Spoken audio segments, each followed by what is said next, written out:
Hey everyone, welcome back to English Stories 101. I'm your host, Sid, and today I want to ask you something before we even begin.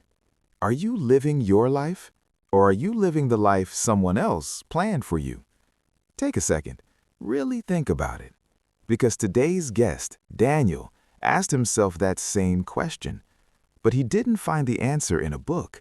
He didn't find it in therapy. He found it on a train, sitting next to a complete stranger.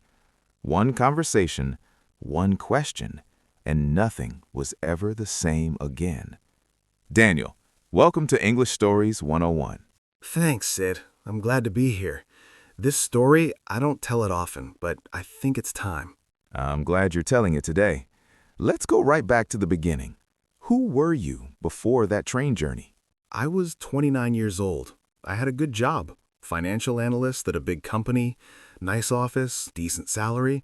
On paper, everything looked perfect. But it didn't feel perfect? Not even close. I was exhausted all the time. I woke up every Monday already waiting for Friday. I felt like I was running on a treadmill, moving fast but going nowhere. That's such a relatable feeling. How long had you been feeling that way? Honestly, about 3 years.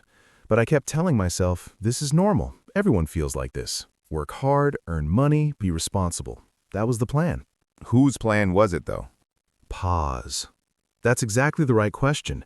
It was my father's plan mostly. He always said, get a stable job, Daniel. Security is everything. And I believed him. I never stopped to ask myself what I actually wanted. So you were living someone else's dream without even realizing it. Completely. I'd been doing it since I was 18. Study this, choose that, don't take risks. I just followed the path that was already drawn for me. Okay, so tell me about the day of the train journey. Where were you going? What was happening? It was a Thursday in November. I had to travel to another city for a work conference, a 4-hour train ride. I remember I was already stressed before I even got on the train. Deadlines, presentations, emails I hadn't replied to. Not exactly a relaxing start. No, not at all. I found my seat, put in my earphones, opened my laptop. I had 3 hours of work to do on that journey. That was my plan. But the plan changed. The plan changed. About 10 minutes into the journey, an old man sat down next to me. He had a small brown bag, a newspaper, and this column about him. Like nothing in the world could rush him. What did he look like? He was maybe 70, 75, white hair, kind eyes, a simple gray coat. Nothing special about his appearance, but the moment he sat down, I noticed something. He was smiling, for no reason, just quietly smiling to himself. That's unusual. A stranger smiling for no reason? It caught my attention, even through my stress.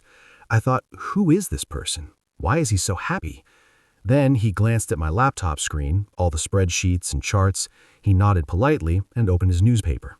So he didn't speak first? No, I did actually. I'm not even sure why.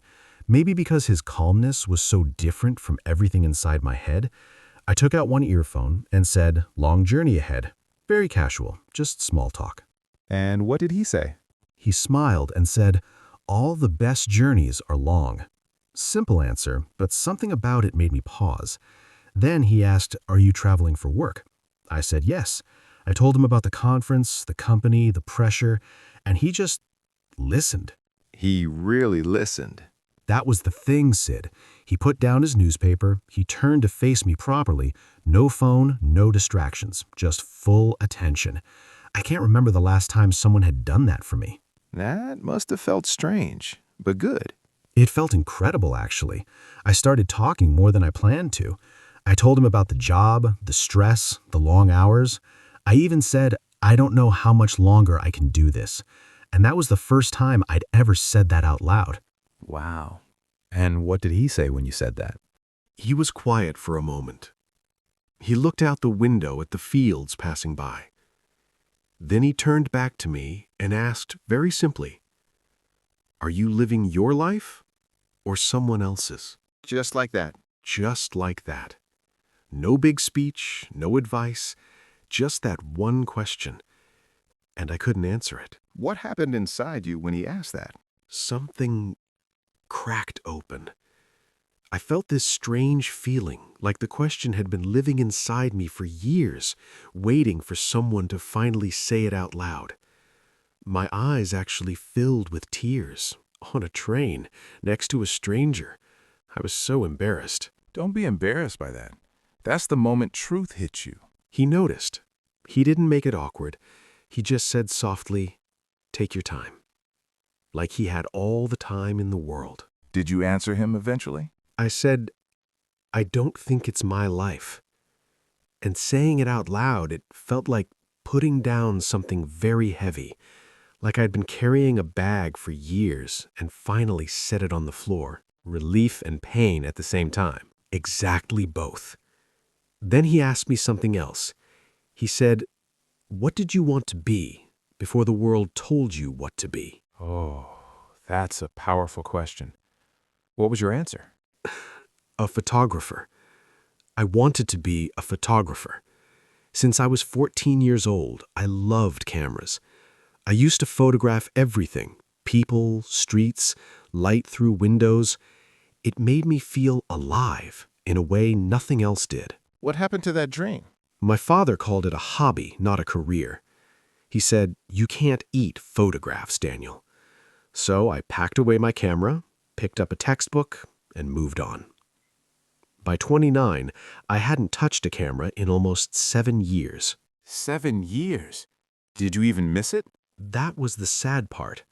I had trained myself not to miss it. I buried it so deep I almost forgot it was there. But when he asked that question on the train, it came rushing back, all of it. What did the old man say when you told him about photography? His face changed. He looked genuinely excited. He said, "That's not a hobby, that's a language. Some people speak with words. You speak with light." I'll never forget that. You speak with light. That's beautiful. I wrote it down immediately on my phone. Then I asked him, "But isn't it too late? I'm almost 30. And he laughed, not rudely, warmly. He said, "I started painting at 63. I'm 71 now. Best 8 years of my life." He was a painter. A painter. He showed me a photo on a small old phone. A painting of a coastline. Stunning colors. Full of emotion. He said he spent his whole career as an accountant. Retired, picked up a brush, never looked back. He was living proof of his own advice. That's what made it so powerful. He wasn't just saying words, he had actually done it. He had chosen his real life, even late, even after decades of the wrong path. So what happened as the journey continued? Did you keep talking? For the next 2 hours, we talked about everything. Fear, family expectations, the difference between a safe life and a full life. He said something I think about every single day now. Security without joy is just a comfortable cage. A comfortable cage. That's going to hit a lot of people watching this. It hit me like a wall, because that's exactly what I had built for myself. A beautiful, comfortable, suffocating cage. So when the train arrived, what happened? Did you exchange contacts? When we pulled into the station, we both stood up. I asked for his number. I wanted to stay in touch. He smiled and shook his head. He said, "You don't need me. You already have your answer." Then he picked up his little brown bag and walked away. He just walked away? Into the crowd.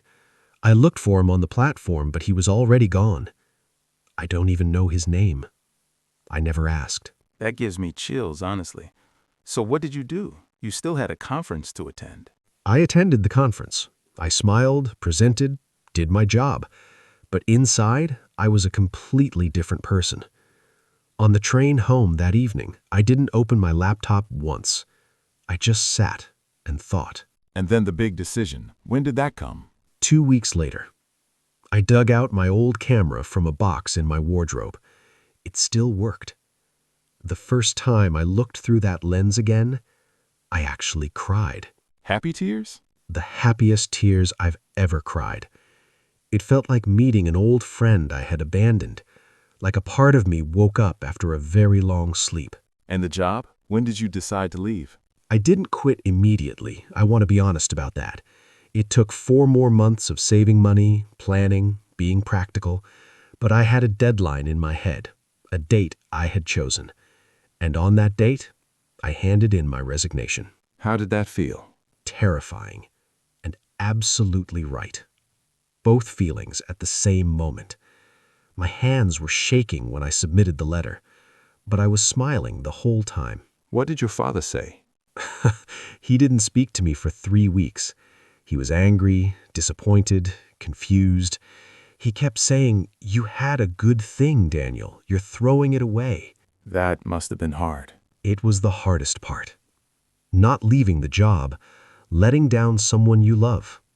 That pain is real. But you held on to your decision. I did. And slowly, things started to happen. I started a small photography page online. I photographed local events, small businesses, family portraits. Very slowly, people started to notice. How long before it became real? Before it became a career? About 18 months of uncertainty.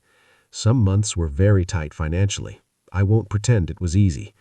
There were nights I questioned everything. What kept you going on those difficult nights?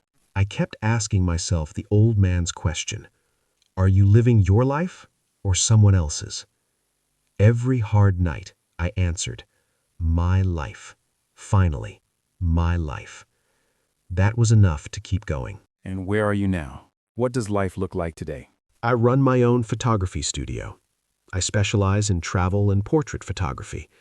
I've had my work published in 3 magazines. Last year, I traveled to 6 different countries with my camera. Daniel, that is extraordinary. The best part? My father came to my first small exhibition. He stood in front of one of my photographs, a portrait of an old fisherman at sunrise. He stared at it for a long time. Then he turned to me and said, "You made something real." He came around. He came around. He still doesn't fully understand the photography world, but he understands that his son is happy. And I think that's what he always really wanted. And the old man on the train. Do you ever think about him? Every single day. I don't know who he was, where he was going, or if he's still alive. But I owe him everything. One conversation, 4 hours, a completely different life. Daniel, thank you. Seriously, thank you for your honesty, your courage, and for sharing this with us today. And to everyone watching right now, I want you to really sit with this story for a moment, because Daniel's journey teaches us 3 things that I believe deeply. First, sometimes the most important conversations happen by accident. A stranger on a train, a person in a queue, someone you'll never see again. Stay open. Put down your phone sometimes. You never know who might change your life. Second, it is never too late to choose yourself. Daniel was 29. The old painter started at 63. The only moment you truly have is right now, and right now is always a good time to begin. Third, living someone else's dream is one of the quietest kinds of sadness. It doesn't shout. It doesn't break you suddenly. It just slowly, quietly drains the color from your days. You deserve a life that is yours. So here's my question for you today. And I really, truly want to know your answer. What is one dream you packed away because someone told you it wasn't practical? Tell me in the comments below. Say it out loud, even just in writing, because sometimes naming the dream is the first step back to it. If this story moved you, please give it a like. It really helps this channel grow. Share it with one person in their life who needs to hear it today. Maybe someone who's tired, someone who's lost, someone who's forgotten what they love. This story might be the train they've been waiting for. And if you're new here, welcome to English Stories 101. We tell human stories in simple English. Subscribe so you never miss one. I'm Sid. Go find your camera. Whatever your camera is, go find it. And I'll see you in the next story. Security without joy is just a comfortable cage.